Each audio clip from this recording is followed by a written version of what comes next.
No, pues muchas gracias por estar aquí, por quedarse después de que se regale el libro, porque suele suceder que se regala el libro y la gente se va. Entonces, ahora se pueden quedar para escuchar una conversación y que si les gusta, compren el libro, que en algún momento la gente de la librería Rayuela que contacta la editorial llegarán a venderlo por aquí.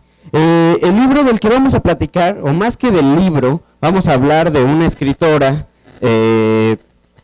pues, de Veracruz, con historias de Veracruz, ¿no?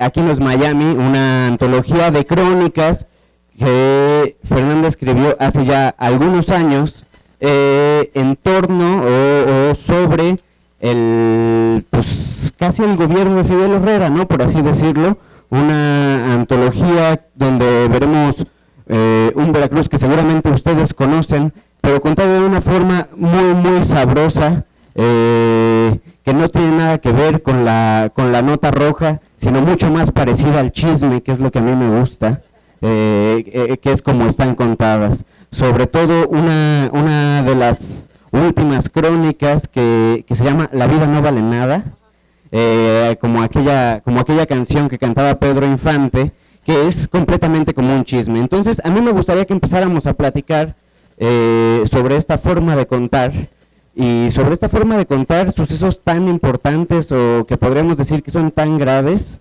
de la forma en la que vas atrapando al lector, ¿no? Y no soltar así, tal cual, el desastre en el que estamos viviendo. Ay, perdón. Sí, no, bueno, antes que nada me gustaría dar agradecer muchísimo a toda la banda de la brigada, por esta labor que hacen, por darme la oportunidad de venir aquí y platicar un poco aquí en Jalapa. Justamente llevo ya varios días aquí, como 3, dando un taller de novela en la Veracruzana, y pues me da muchísimo gusto porque pues yo soy del puerto de Veracruz, pero siempre estudié aquí, trabajé aquí, entonces para mí Jalapa me gusta muchísimo venir, siempre ando buscando como pretextos, ¿no? Y bueno, muchas gracias Estra, muchas gracias Oscar, bueno, sobre la pregunta ¿me la repites? No, no es cierto. Es que no hay pregunta. Bueno, este libro, vamos a hablar de Aquí nos Miami si quieren primero, que es como el primer libro que escribí. Aquí nos Miami es una serie de crónicas que escribí como entre el año 2002, cuando estaba estudiando comunicación, periodismo, en Veracruz, en el puerto de Veracruz, y el 2011, ¿no? Que me fui de Veracruz y me fui a estudiar a Puebla. Entonces, bueno, yo soy, siempre quise ser escritora, pero nunca quise estudiar letras, porque no quería que me pusieran a leer al mío Cid. Según yo, eso es lo que decía cuando tenía 17 años, ¿no? Entonces estudié periodismo porque me gustaba tener un oficio, me gustaba la idea de escritor, puede ser cualquier persona con cualquier profesión, ¿no? Cualquier oficio, pero yo quería además tener como saber hacer algo, ¿no? Entonces yo dije, no, pues periodista está padre porque pues es como ser detective, ¿no? O sea, pero ñoño. Entonces es así como de chica yo quería ser como tener ese tipo de aventuras y tener ese rush de andar investigando cosas y andar como encontrando una verdad, ¿no? Eso era lo que me llamaba mucho la atención. Entonces, yo siempre quise ser escritora de novelas, ¿no? O sea, de cuentos, o sea, literario, ¿no? Ficción. O sea, yo quería siempre quise inventar historias, ¿no? Y contar historias que yo me inventaba. Pero es bien difícil. Cuando empecé a escribir de adolescente me di cuenta que era súper difícil escribir. Y aunque seguía como ejerciendo el cuento, yo me daba cuenta de que lo que yo quería no era eso, yo quería escribir una novela. Pero yo leía novelas, no sé, por ejemplo, en esa época cuando yo era adolescente leía mucha literatura latinoamericana, leía a Vargas Llosa, leía a García Márquez, leía autores, leía a Vicente Leñero, no sé, leía a Milán Kundera y a Manuel Puig, y me gustaban mucho los latinoamericanos, y lo que quería yo era como aprender a escribir novelas, pero era muy difícil porque yo decía, no puedo ni escribir 15 páginas, ¿cómo voy a escribir 300, no? Y yo dije, bueno, esto de escribir novelas, pues es algo que me va a costar, pero lo voy a lograr, pero mientras tengo que escribir cosas, ¿no? Y tengo que, pues porque quiero contar historias, ¿no? Entonces, estudiando periodismo, descubrí una cosa bien padre que se llama la crónica, ¿no? Que es justamente contar una historia verdadera como si fuera un cuento. O sea, contar una historia verdadera con los recursos de la literatura.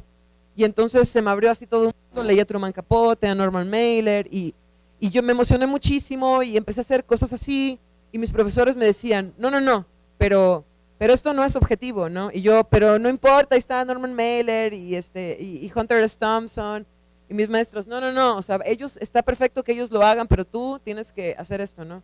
Y entonces, por eso nunca trabajé como en ningún periódico, ¿no? O sea, siempre, cuando tuve oportunidad ya de ponerme a investigar, porque trabajaba para la Veracruzana, para la Universidad Veracruzana en comunicación social, tenía como tiempo de hacer estas como historias, entonces empecé a buscar, quería escribir y empecé a buscar crónicas, ¿no? O sea, es decir, empecé a buscar historias en Veracruz que me interesaban. Entonces, una de las primeras que hice fue, es una historia que en la primera versión del libro se llamaba El OVNI, la playa de los muertos, y ahora se llama Luces en el cielo. Porque, bueno, es la historia de cuando yo era chiquita en Veracruz, mi mamá nos llevaba a ver un ovni ahí en la Tampiquera.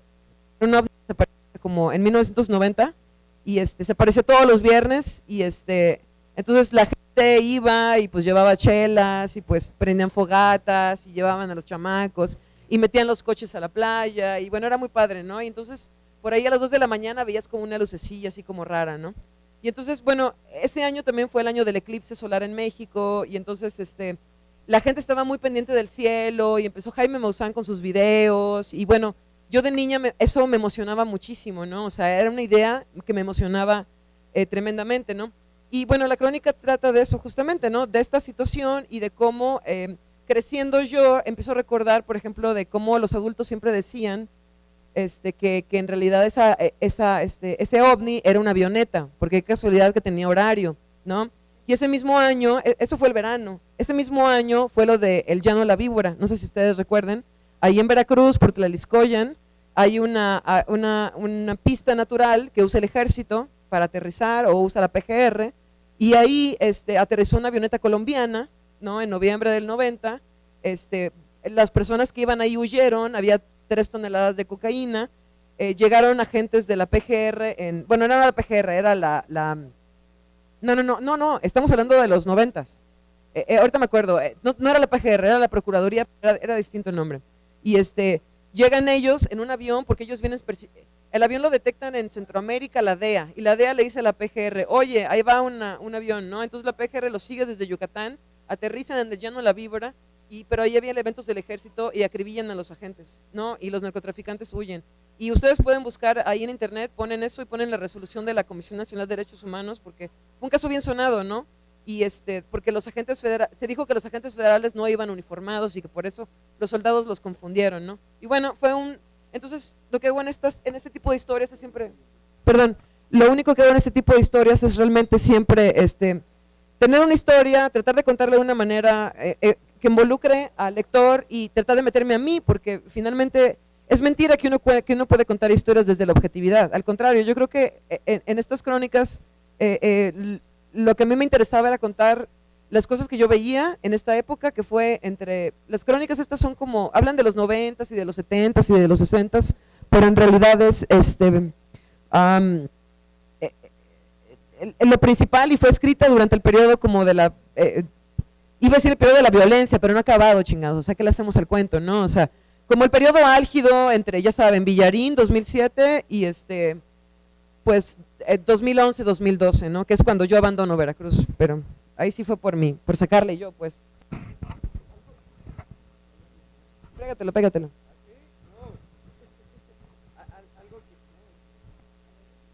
Ya.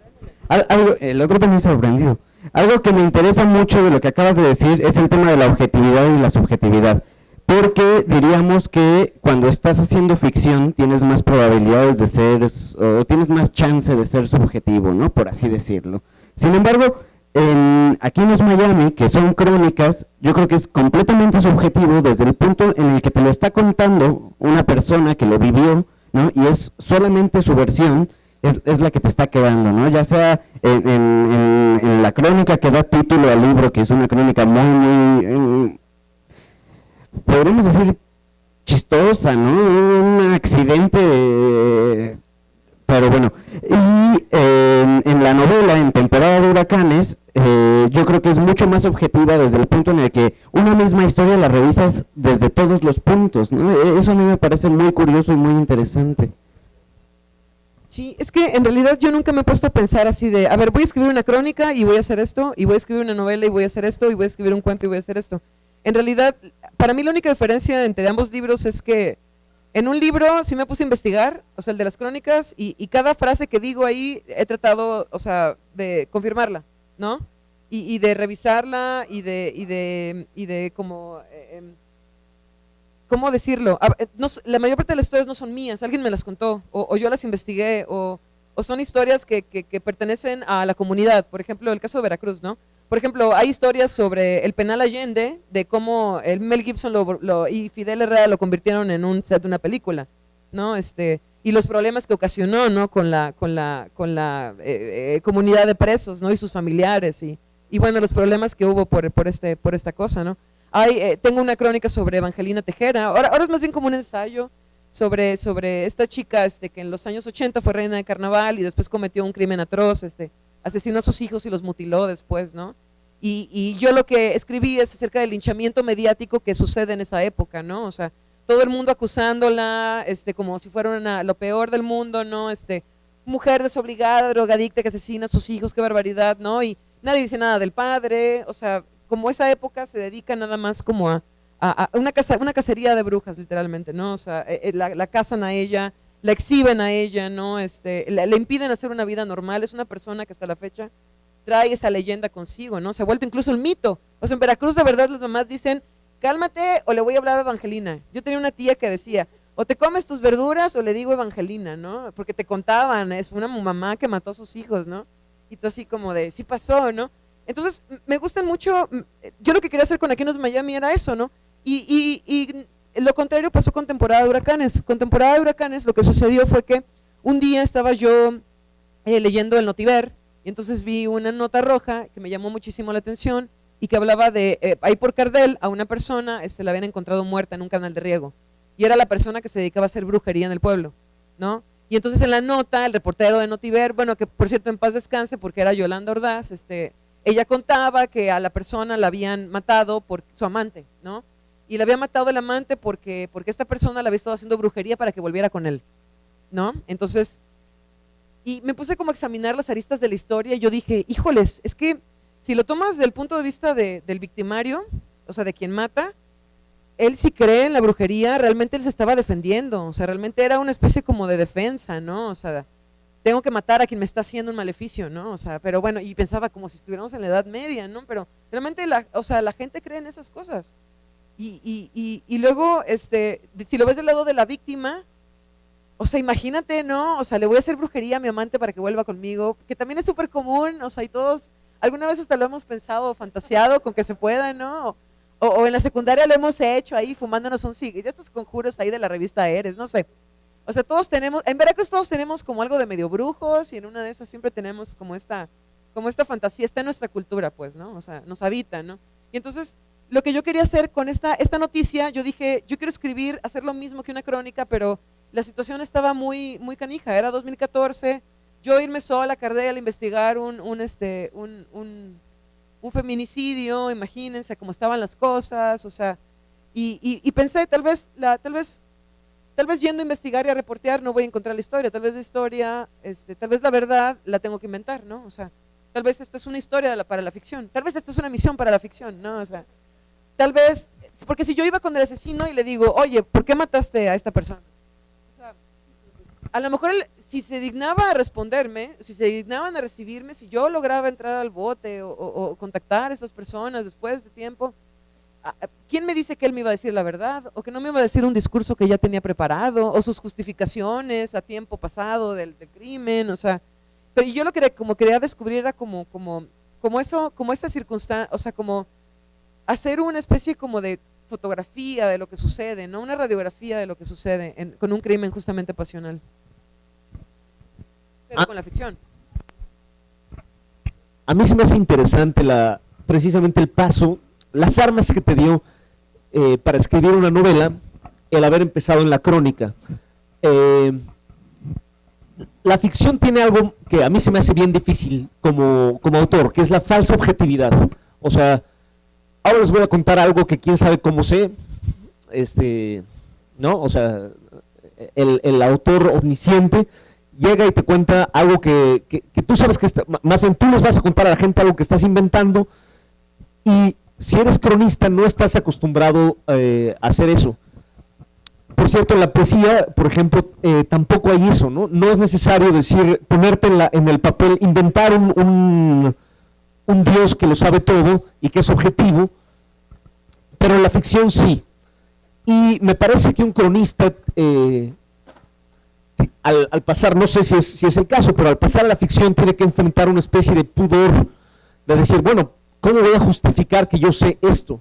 En el caso de Temporada de Huracanes, creo que hay mucha veracidad en la ficción, o sea, no deja de ser ficción, pero es una ficción muy, es la neta, es la pura verdad, y se logra con un callo, con un oficio literario que consiste, por ejemplo, en, aunque no entran guiones, o sea, aunque no se corta el discurso, ni siquiera hay oraciones, hay muy pocos puntos y seguido, cambia el punto de vista dentro de la propia oración. Entonces oyes a los personajes hablar y el narrador pierde su lugar arriba de los personajes y dentro de la misma oración se mezcla con la trama, ¿no? Algo que pasa también por lo menos en Conversación en la Catedral, que yo recuerde, que me encanta, ¿no? O sea, era una de mis novelas favoritas y me encanta que eso se retome. En el Otoño del Patriarca también.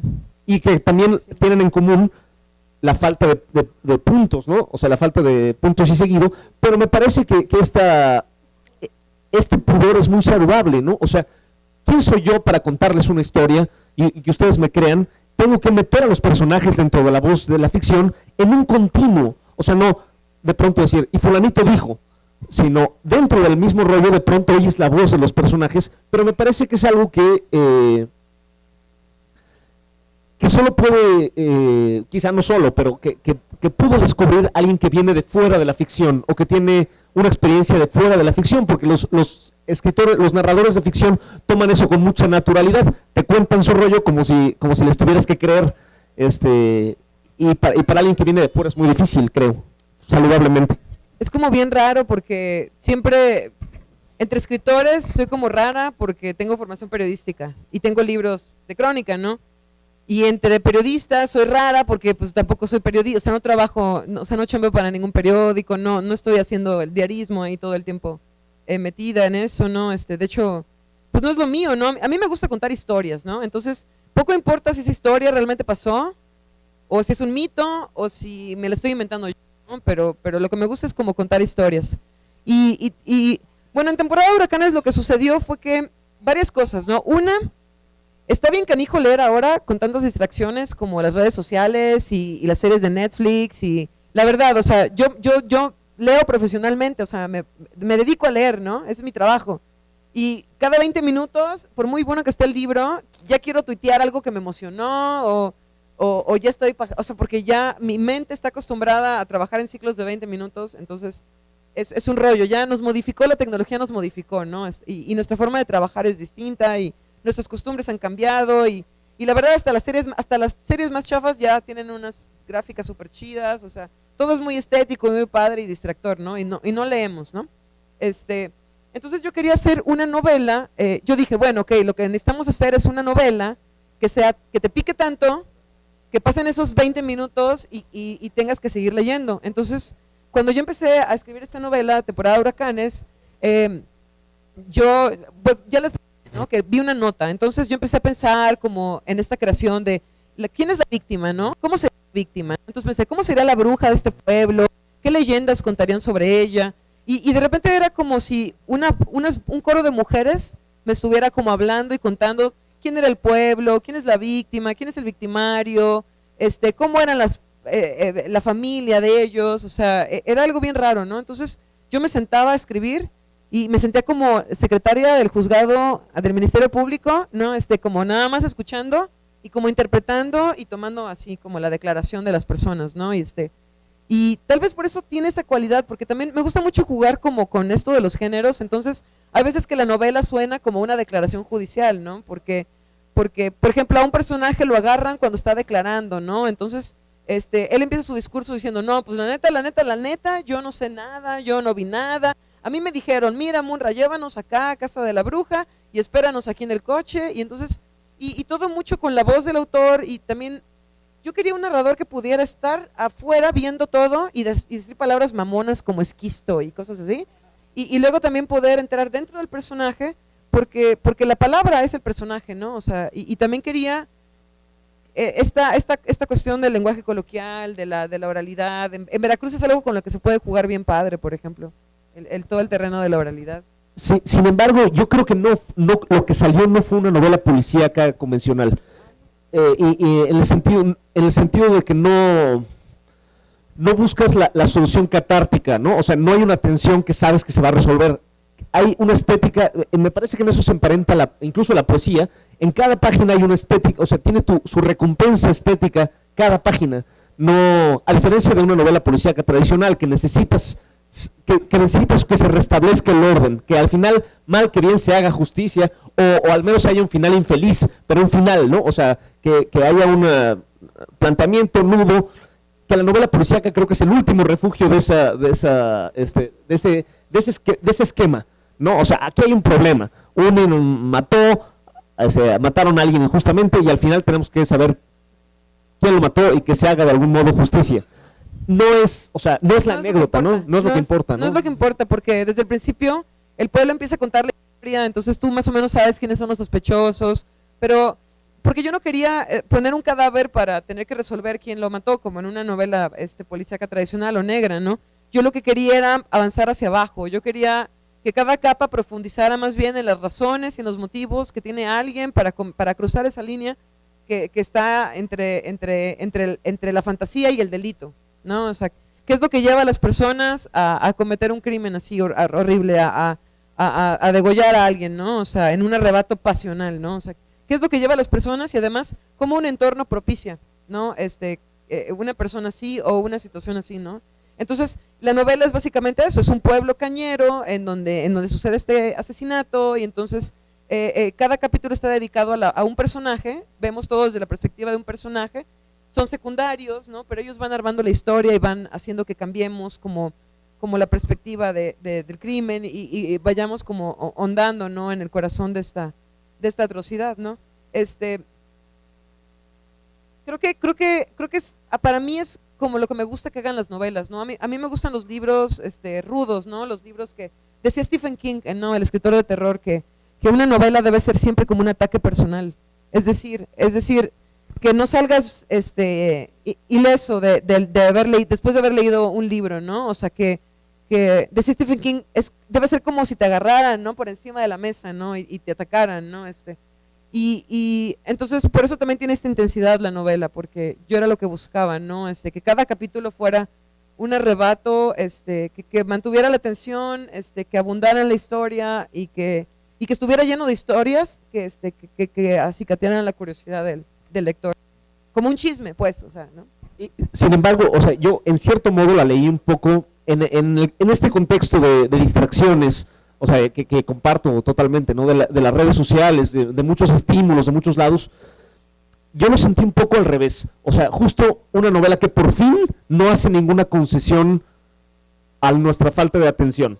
O sea, yo siento que la prosa, si lo comparas con la del boom, sobre todo con la parte del boom que más me gusta, se ha vuelto más llana, mucho más llana. O sea, la literatura, la prosa de ficción latinoamericana y mexicana en particular, yo creo que como una concesión a nuestra falta de atención se ha vuelto más llana, ¿no? No solo tal vez en México y América Latina, ¿no? Justo ahora estaba comparando, por ejemplo, no sé, El Señor de los Anillos de Tolkien con Juego de Tronos de George R. Martin, y el nivel de atención que se requería antes era mucho mayor, y de alguna manera nos tratan cada vez más, nos vamos infantilizando un poquito, por decirlo así, y me parece que esta novela fue muy refrescante hasta aquí. O sea, ya va en serio. Volvemos a la prosa seria. Yo soy una gran admiradora de los autores que tienen como la forma, ¿no? O sea, me interesa la forma, o sea, me interesan las novelas que proponen formas siempre distintas, novedosas, sabrosas de contar, ¿no? Entonces, yo quería, lo que hice fue, la verdad corrí un riesgo porque, pues la neta uno que tiene que perder en estas cosas, ¿no? Es decir, o sea, es como que nadie está esperando, nadie estaba esperando el libro, o sea, ¿cómo decirlo? Es como dices, bueno, voy a escribir una novela, quiero contar esta historia y lo voy a hacer de una manera donde esté arriesgando todo, ¿no? O sea, Y cuando digo arriesgar, quiero decir, es una novela que tiene reglas complicadas, pero que si tú te dejas llevar, te lleva por este camino, ¿no? O sea, es decir, según yo, es una novela que hice de tal manera que provocara una sensación de vértigo, pero tiene su física, ¿no? Es decir, o sea, te atrapa y si escucha bien mal que lo diga yo, bueno, pero está diseñada. Es la intención, ¿no? Ya ustedes dirán, a lo mejor no, les va a aburrir horrible, pero no es cierto. Pero según yo, está hecha para eso, ¿no? Para producir un efecto, como su nombre, ¿no? Temporada de huracanes, es este nombre como, suena muy melodramático, ¿no? Suena tumultuoso, suena, y de hecho, de eso habla de, si le hubiera podido poner otro nombre, le hubiera puesto Cañaveral de Pasiones, en realidad, pero ya estaba ocupado, entonces no le pude poner así.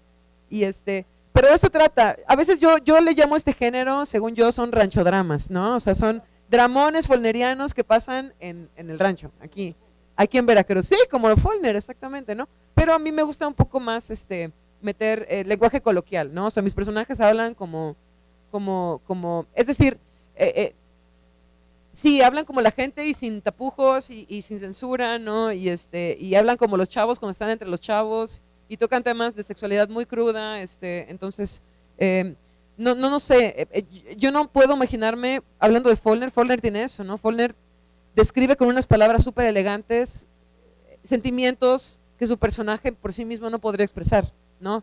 Y yo no quería hacer eso, yo no quería contar una historia de marginalidad. Un narrador omnisciente es Dios, está desde arriba, ¿no? Viendo todo. Yo por eso quería hacer como contar desde abajo también y desde el chavo que está contando una historia con su lenguaje picante y azotado, ¿no? Porque también quería narrar desde el ras, ¿no? O sea, si vas a hablar de marginalidad, pues habla marginalidad, pero desde el ras, ¿no? No desde arriba. Cualquiera puede hablar desde arriba, ¿no? No sé. Yo creo que hay un principio que sirve no solo a la literatura, sino al entendimiento de la vida misma, que es, las ideas no caen del cielo. O sea, la gente no es buena ni mala porque, digamos, no es una razón en sí mismo. ¿Por qué lo mató? Porque era malo. Pues sí, pero ¿por qué era malo? O sea, es casi circular, decir, la mató porque era un asesino, eso es decir, el agua moja porque es agua, ¿no? O digamos, el opio duerme por sus capacidades narcóticas. Pues sí, es lo que está diciendo, pero ¿por qué? Y creo que la literatura puede explorar eso. En ese sentido, yo diría que es una prosa materialista, ¿no? En el sentido de que las emociones no son la razón última de las cosas. Detrás de las emociones hay razones. Llevando agua para mi molino, como dicen. Estamos vacilando. Pero creo que hay una posición de la convencional literaria, es que en última instancia las cosas se explican por razones psíquicas, individuales. O sea, ¿por qué pasó esto? Porque, no sé, el malo era muy malvado y la buena era muy buena. Y la prosa que va más allá de eso y te explica por qué, me parece más interesante, que es algo que sirve también para la crónica y para el entendimiento de la realidad misma. Claro, pero bueno, en el caso de la crónica se llama más bien cómo, ¿no? La pregunta que responde la crónica es cómo pasó algo, ¿no? Y creo que la literatura tiene como esa posibilidad de explicar. Y hace rato, bueno, volviendo a la pregunta como del periodismo y todo esto, a veces lo que sucede, como yo he estado en ambos mundos un poco, es como lo que sucede con el periodismo es que muchas veces los periodistas creen que ficción es igual a mentira. Pero ficción no es igual a mentira, ficción es solo otra forma de contar, es otra forma de hablar de la realidad. Las novelas a veces pueden ser tan profundas, ¿no? Y llegar como al corazón de una época, tanto o más que un ensayo filosófico histórico. Creo que la literatura tiene esa ventaja, el arte en general tiene esa ventaja de poder ser como una suerte de cuadro, de costumbres de una época, de un momento en especial, a veces ni siquiera es como una época, es como es el zeitgeist que le decían, ¿no? El espíritu de una época, ¿no? Y la novela puede decir muchas verdades de esa manera también. Entonces, creo que en realidad son como dos formas de hablar del mundo, la novela y la crónica, o sea, a final de cuentas. Lo que sucede, a mí sí, y lo que el periodismo me dio fue creo que como una forma de mirar, ¿no? Porque algo para lo que te entrena el periodismo es como a ver cosas, ¿no? A prestar atención en detalles, ¿no? Como como a fijarte, ¿no? Y a tratar todo el tiempo de estar tratando de poner imágenes en palabras, ¿no? Ves algo y piensas, o sea, lo tratas de comunicarlo, ¿no? Esa es finalmente la intención, yo creo, de cualquier arte, ¿no? Comunicar algo que se percibe, algo que consideramos que es importante comunicar y que los demás deben de saber, ¿no? Y ya, bueno, después viene como, tal vez nosotros creemos que tenemos una manera única de hacerlo, pero bueno, eso no importa, ¿no? Siempre cito mucho a Stephen King, pero también tiene un cuento bien padre donde hay es rarísimo, es una casa súper misteriosa donde hay un grupo de señores retirados ya la mayor parte que se reúnen para contar cuentos, ¿no? Cuentan un cuento por noche y el día de Navidad se reúnen siempre en Nochebuena, temprano, y siempre cuentan un cuento de terror en Nochebuena, ¿no? Y tienen un ritual, porque cada vez que van a contar un cuento, están como en una sala donde hay un letrero que dice, lo que importa es el cuento y no quien lo cuenta, ¿no? Entonces, es un poco así como, siempre ha sido mi filosofía, ¿no? Lo que importa es la historia, digo, o sea, no tanto como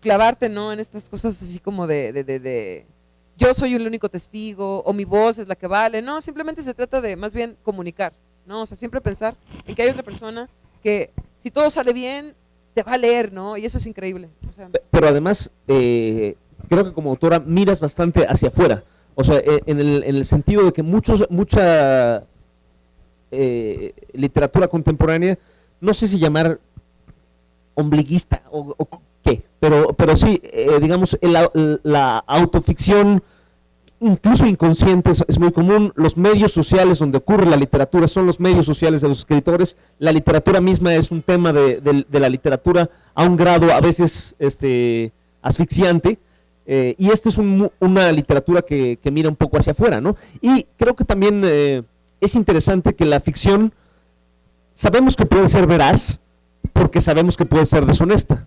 O sea, un texto de ficción de algo que no ocurrió puede ser perfectamente veraz, como puede ser perfectamente mentiroso, ¿no? Por ejemplo, y incluso puede haber buenas mentiras y malas mentiras. O sea, hay escritores que son buenos mentirosos y escritores que son malos mentirosos, ¿no?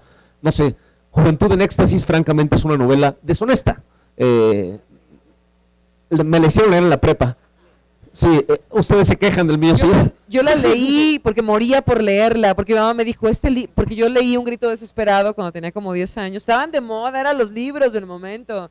Y entonces mi mamá llegó con Juventud en Éxtasis, pero me dijo, no, te hizo mucho daño. Este libro no puedes leerlo porque es hasta que vayas a la universidad. Y yo, ¿cómo no? Y me puse a leerlo a escondidas. Y luego dije, ay, ¿tanto para esto? O sea, no. Pero hay libros también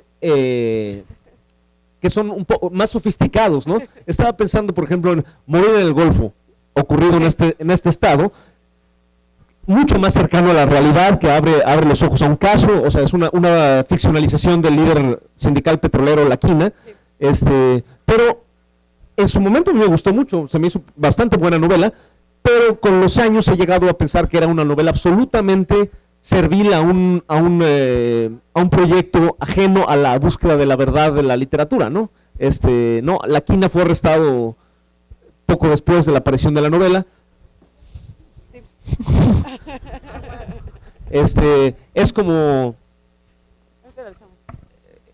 bueno, no sé, se me hace un ejemplo de deshonestidad literaria muy sofisticado, o sea, mucho mejor que, no sé, Juventud en Éxtasis, mucho mejor que el Código Da Vinci, que es otro perfecto ejemplo de deshonestidad literaria, en mi opinión, chafa. No existe tal cosa como la literatura chafa. Es una posición, depende de dónde te pares y dónde la veas, pero desde mi punto de vista es mucho menos interesante. Pero mi punto es que la deshonestidad prueba que la veracidad sí existe. Ahora tengo 3 micrófonos, como si en verdad tuviera tanto que decir. Pero funciona. Sí, ya. Algo de lo que está, yo creo que sí existe literatura, ¿cómo no?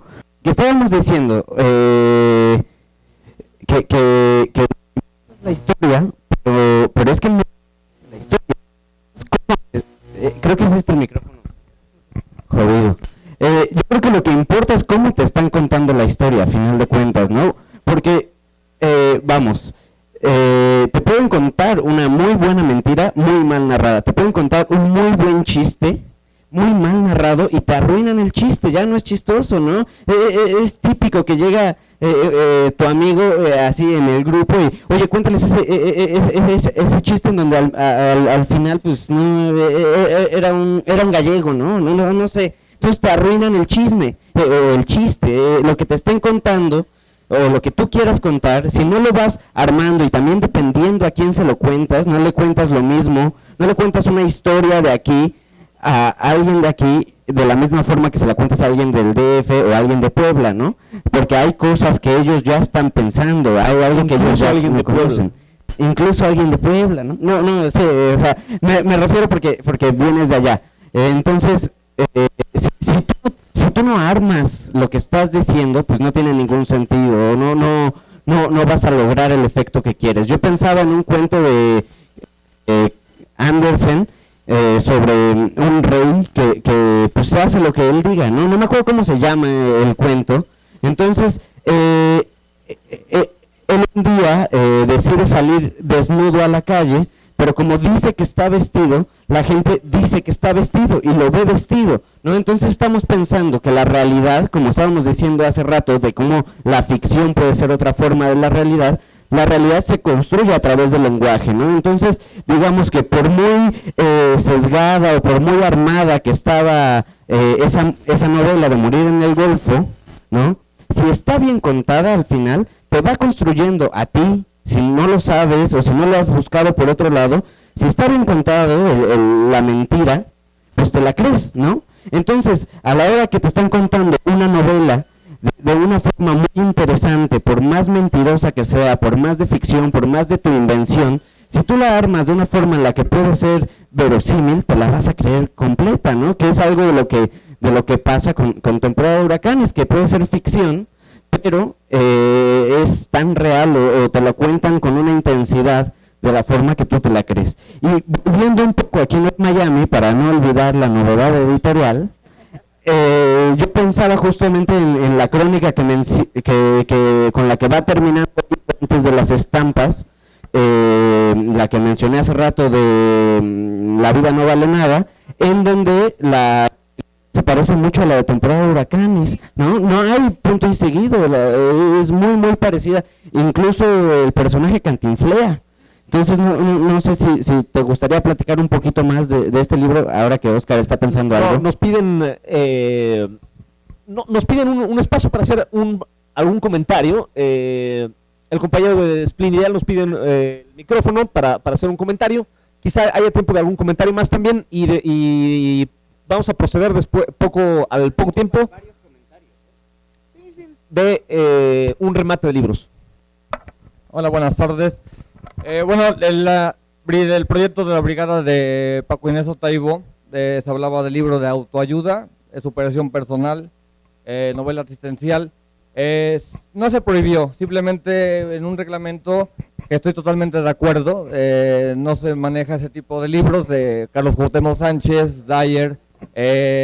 ¿Por qué lo censuran? Me imagino, no censurarlo. O sea, no dejan de ser letras, no deja de ser vocabulario, hay glosarios. El léxico, la visión de las cosas enriquece, o sea, no importa qué tipo de literatura sea, simplemente que si la visión, yo mis 26 años, o sea, hoy en día los jóvenes quieren ver el bestseller, quieren ver lo que sale en la pantalla en Netflix reflejado en el libro, entonces eso también es un problema que esta brigada tomó en cuenta. ¿Qué pasa con Carlos Cuauhtémoc sin ofenderlo? Yo conocí a su hija y platiqué con ella brevemente y todo, pero hace crédulo al ser humano. Entonces, si tienes un problema, si te deja la novia, si pierdes a un familiar, o sea, luego quieren acudir al psicólogo, al psiquiatra para que te aplique el tiempo deslizante, y así como el turista es dinero, el paciente con el psicólogo a veces es lo mismo. Entonces, ese tipo de libros yo no manejo el bestseller juvenil, ni manejo el autoayuda, la novela policíaca sí. Tengo conocimiento de usted, Fernanda, de su novela mucho antes de esta conferencia. No lo veo recomendable de ser crédulo porque te roba la individualidad. O sea, si te muere un familiar, si te deja la novia, el puberto, el adolescente, yo soy del 91, ustedes los hicieron leer en los 90 a Carlos Cuauhtémoc, ¿no? Entonces también el otro problema de es la imitación y el conductismo social. Pues mira, él tiene Juventud en Éxtasis, aquí está, yo lo compro, ¿no? Aquí está el diario de Ana Frank, mira, mi amiga lo tiene, yo lo compro. Entonces eso también es un gran problema. Sin embargo, no quiero agredir los libros, la verdad, sinceramente, pero no dejan de ser letras, repito, hay vocabulario, enriquece el léxico, la visión de las cosas, la perspectiva, pero no hay que ser crédulo porque nos roba la individualidad y nosotros, ¿dónde quedamos? ¿Ya me entienden? Entonces, felicito a la brigada de José Ignacio Taibo por traer esa regla de no traer escritores comerciales o de superación personal o de autoayuda, porque si vendo autoayuda, ¿dónde está la ayuda personal de cada quien? Lo que decimos sencillamente en la brigada, no solo de los géneros como la autoayuda, sino simplemente hay escritores que nos gustan más que otros. Esos escritores no los censuramos de ninguna manera, sencillamente tienen sus propios espacios, ¿no? Enrique Krause tiene sus propios espacios, está muy bien, nadie lo va a callar allá, pero nosotros, digamos, necesitamos construir nuestros propios espacios. Sí, está bien. No. ¿Quieres seguir antes de...? Sí. Sí, bueno, obviamente, esto de la buena y la mala literatura es como el buen y el mal vino, ¿no? Es decir, o sea, no hay ninguno... Sí hay unos muy malos que hasta queman, ¿no? Quiere uno botarlos a la basura, pero hay otros que están sabrosos, sirven para cocinar. Es decir, vamos, yo me crié leyendo de todo, y saben que me gustaban muchísimo los melodramas así, como de B.C. Andrews, de Flores en el Ático, y Nacida Inocente. Me encantaba leer esas cosas donde la gente así como que sufría. Era lo que me gustaba, ¿no? Y ahora los releo, me da ternura, veo muchas cosas ahora en mis libros, en estos libros, pero sé que he superado, por ejemplo, su forma de contar, o la ideología a veces de su autor, o sea, o a lo mejor, no sé, las cualidades estéticas, ¿no? Pero a mí luego me preguntan, es que ¿cómo acercar a los chicos a la literatura, pero a la buena literatura? Yo siempre digo, déjenlos que lean lo que quieran, ¿no? O sea, aunque sean libros de Minecraft, que lean lo que quieran, ¿no? O sea, primero que el acto de leer sea un acto placentero, y ya luego poco a poco pues ir metiendo otras cosas, ¿no? Pero de entrada la lectura debe ser un acto gozoso, si no, o sea, ya lo están arruinando en la escuela, ¿no? ¿Por qué vamos a venir a arruinarlo aquí? Aquí leemos porque nos gustan, ¿no? Y porque nos dan libros y libros buenísimos, ¿no? Y entonces, o sea, por cierto, ¿no traen el del movimiento inclinario? Ajá, es que se presentó hace muchos años aquí, pero no habrá... Antier, ¿no? No, ya va a ser el aniversario, por cierto, del movimiento inquilinario en Veracruz. Creo que es del 19 o del 20, no recuerdo. Del 21. 100 años del movimiento inquilinario, este movimiento anarquista, que trastocó todo el país, ¿no? ¿Sí? Sí. Se puede descargar el libro. Puede descargar el libro. Era un proal. Los comunistas y el movimiento inclinario de Veracruz. Quien tiene la desgracia de Chilango, también allá hubo un movimiento inclinario importantísimo al mismo tiempo. En el último terremoto se cayó el convento donde fue la sede del sindicato inclinario y nadie lo peló, lo cual me parece una tristeza. Sí. Bueno, y me preguntabas sobre la crónica que había.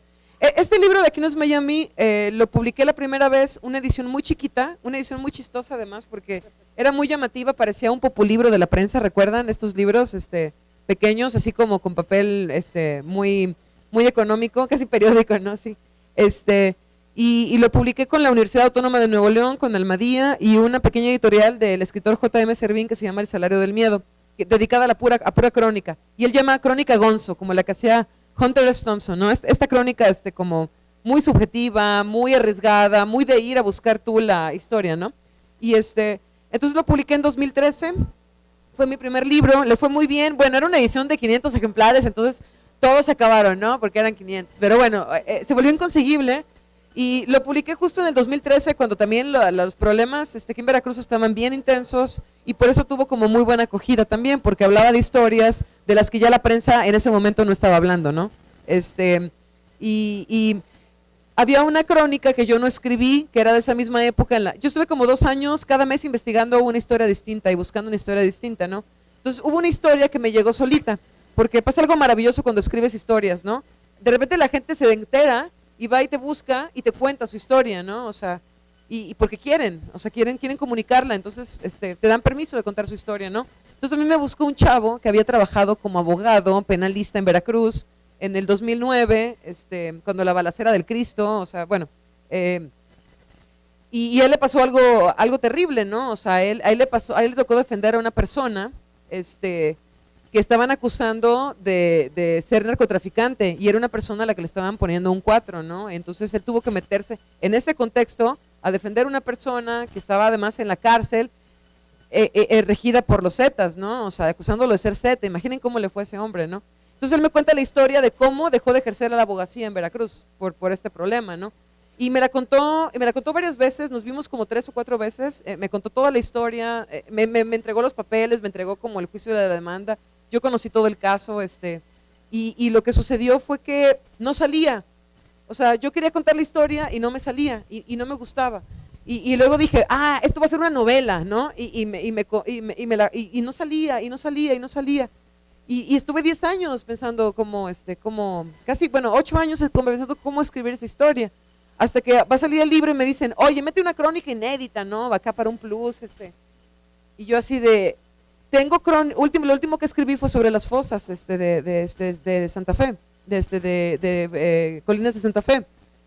Pero yo no quería escribir un libro de Fidel con esto de las fosas porque había una brecha, ¿no? O sea, porque había muchísimas cosas que habían pasado en todo este tiempo y que yo no estaba contando y no me parecía que tenía que ver con el espíritu de este libro, ¿no? Entonces recordé esa historia y me senté a contarla y a la solución que llegué, y es que no es periodístico, o sea, pero a la solución que llegué es, yo tomé notas como loca y grabé, y lo que hice fue un collage de cómo me lo contó, y es él hablándome, o sea, es él contándomela, ¿no? Varias veces, ¿no? O sea, es él contándome la historia con sus propias palabras y con su propio forma de contarla, y se parece a Temporada porque lo escribí después de escribir Temporada, por eso tiene este ritmo, o sea, ya le había yo agarrado la onda a no usar párrafos, por ejemplo, ¿no? Hacer un enorme párrafo. Y es finalmente este cuate contándome la historia, tal cual, ¿no? Porque yo intentaba contarla como si yo lo viera todo, pero no me salía, o sea, en serio no salía. Entendí que tenía que ser su propia voz la que estaba ahí participando. ¿Alguien quisiera hacer algún comentario más antes de que procedamos al cierre y a la grandísima y fabulosa remate de libros, que es el momento estelar de cada feria? ¿Alguien quisiera comentar algo, preguntar algo? ¿Ustedes algo más que añadir? Así termina nuestra gustada sección. Hombres le explican a Fernanda su propia literatura.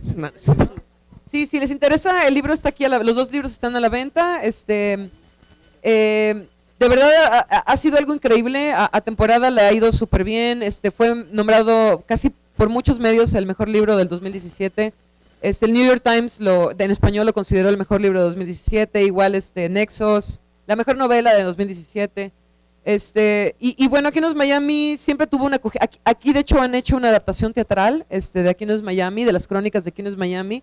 En La Caja, el Orteub, no es el Orteub, se me olvida. La compañía de la V hizo una adaptación, varias de las crónicas de Aquí no es Miami, y va a haber más, o sea, no, es un proyecto que a Luis Mario Moncada le gustó muchísimo. Luis Mario Moncada es un genio, y es el director de la compañía teatral de la V, y él hizo una cosa padrísima con poquísimos elementos, poner estas historias en escena, y es fuertísimo, ¿no? Él también ha hecho esta cosa del puro lugar, que se llama, que es una reflexión acerca de los movimientos represivos que ha habido aquí en Veracruz, lo de la fábrica de San Bruno, por ejemplo, o la golpiza a los chicos de la UV hace un par de años, esta golpiza brutal que sufrieron a manos de, bueno, en fin. Sí. Bueno, para recordarles que el libro está ahí si les interesa, si es lo que quieren. Soy muy mala para vender, perdón, yo se los regalaría a todos también si pudiera.